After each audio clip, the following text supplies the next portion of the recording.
Hello friends, welcome to my channel Soli Swasti. दोस्तों, कैसे हैं आप सब? उम्मीद रखती हूँ आप सब बहुत अच्छे होंगे। फ्रेंड्स, मैंने बहुत दिनों तक वीडियो नहीं बनाया। आप लोग सोच रहे होंगे मैंने क्यों नहीं बनाया, मैं कहाँ चली गई।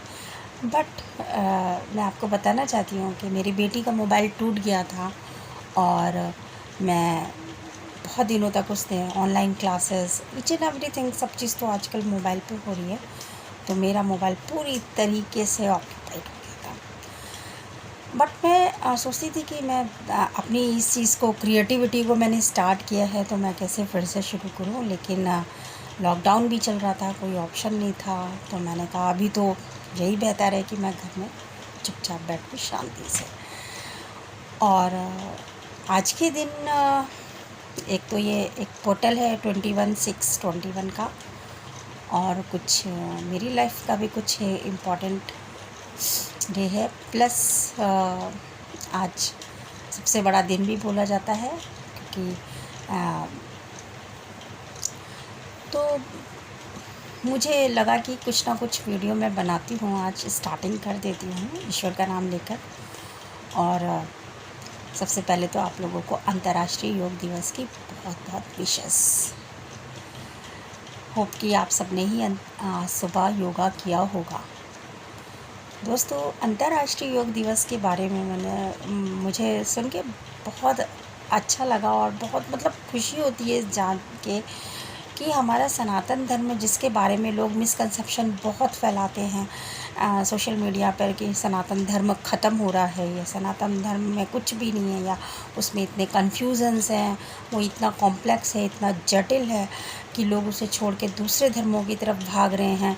कुछ एरिया तो सनातन धर्म के नाम पे अल्पसंख्यक हो गए हैं। इस तरीके के जो बातें हैं ना, वो बहुत अच्छी नहीं लगती सुनने में। तो मैं यही कुछ बातें मैं सुन रही थी, और आज ही अंतर्राष्ट्रीय योग दिवस है, तो मुझे ये सुन के एक बड़ा अच्छा लगा कि रियली अंतर्राष्ट्रीय योग दिवस तो आखिर योग तो आखिर है हमारे सनातन धर्म की ही ओरिजिन। सनातन धर्म से ही तो योग निकला है, और आज इसे पूरा विश्व मना रहा है। आज इसे पूरा विश्व मना रहा है। सनातन धर्म कभी ख़त्म नहीं हो सकता। सनातन धर्म को फॉलो करने वाले ही, सनातन धर्म जो है वो कभी ख़त्म नहीं हो सकता, क्योंकि ये सारे धर्म का पिता है। सारे धर्मों की उत्पत्ति इसी से ही हुई है, इसलिए कभी भी सनातन धर्म ख़त्म हो ही नहीं सकता है। हाँ, फॉलो करने वाले कम भले हो जाए, क्योंकि फॉलो वही करेंगे जिनका शास्त्रार्थ चक्र जागृत होना शुरू हो जाएगा, जिनके कार्मिक अकाउंट्स बहुत हद तक क्लियर होंगे, वही इस कॉन्सेप्ट को समझ पाएंगे।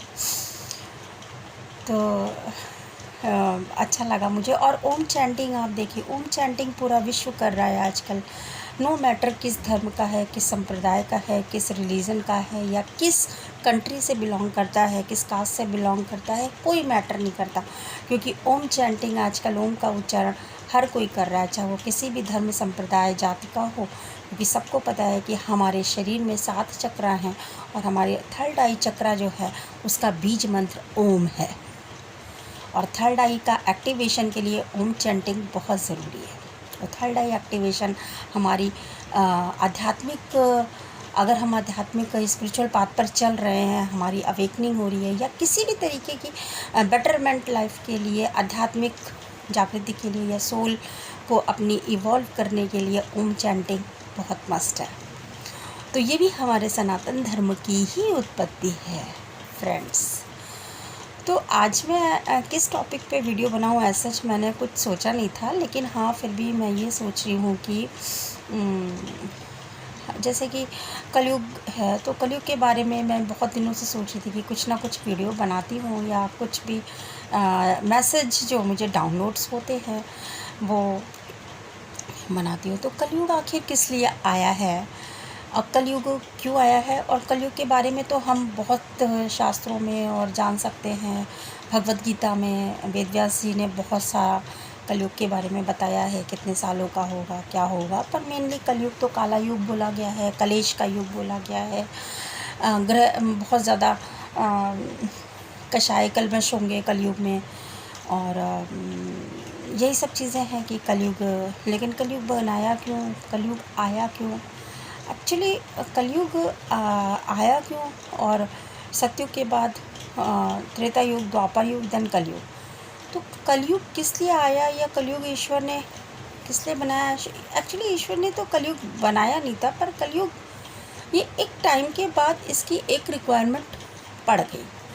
जैसे कि मैं आपको एक एग्ज़ाम्पल बताती हूँ कि कोई भी इंसान जब घर बनाता है अपने लिए नया, ठीक है, हमने घर नया बनाया, ख़रीदा, फ्लैट लिया, कुछ भी, तो हम उस पे क्या करते हैं, नए घर में उसको बहुत अच्छे से हम डेकोरेट कराते हैं, उसको बहुत सजा के, मार्बल और बहुत सारी चीज़ें, पीओपी, है ना, लाइटनिंग, फॉल सीलिंग, बहुत कुछ करा के हम बहुत सुंदर सा घर बनाते हैं, चाहे वो फ्लैट लें, जैसे भी हमारी मर्ज़ी होती है, हम वो रिक्वायरमेंट्स को ध्यान में रख के बनाते हैं।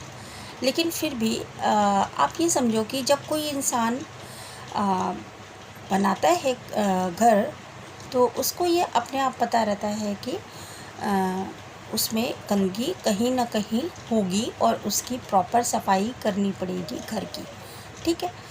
तो घर तो इंसान ने बनाया, दो लोगों ने मिलके बनाया, हस्बैंड वाइफ ने मिलके बनाया, किसी ने घर बनाया, लेकिन उसके अंदर थोड़े दिन में जाले लगने लगे, उसके अंदर थोड़े दिन में गंदगी फैलने लगी, उसके अंदर थोड़े दिन में कचरा निकलने लगा। तो ये क्या इंटेंशनली घर के मालिक ने किया, या घर की मालकिन ने किया, कि किसी भी रहने वाले लोगों ने किया? एक्चुअली वो गंदगी तो वो नेचुरल है, वो निकलती रहती है, और उसकी सफाई बहुत ज़रूरी है, प्रॉपर क्लीनिंग बहुत ज़रूरी है घर की, और रेनोवेशन टाइम पर करना ज़रूरी होता है।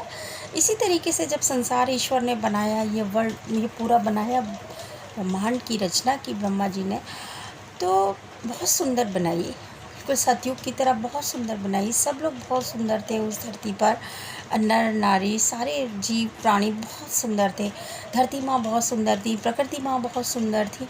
बट हुआ क्या कि सतयुग, त्रेता युग, द्वापर युग, इन सब में जब बहुत सारे लोग आने लगे, प्राणी आने लगे, उनके अपने अपने कर्मों के अनुसार, उनके अपने अपने कर्मों के अनुसार वो अपने भी कार्मिक अकाउंट्स को एक्यूमुलेट करते गए, उनके कर्मास जो है वो एक जगह एक्यूमुलेट होते रहे उनकी लाइफ में।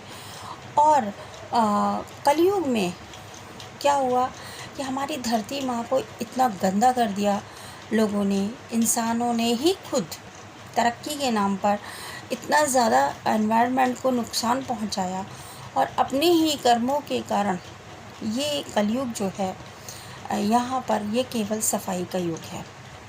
यहाँ पे हर इंसान अपने अपने कर्मास को काट रहा है, अपने अपने कर्मास को काट रहा है। देखिए ना, कोई इंसान बिल्कुल पूरी तरीके से स्वस्थ नहीं है, या पूरी तरीके से सुखी नहीं है, पूरी तरीके से कहीं ना कहीं किसी के जीवन में कोई रोग है, बीमारी है, क्लेश है, कुछ ना कुछ ज़रूर है।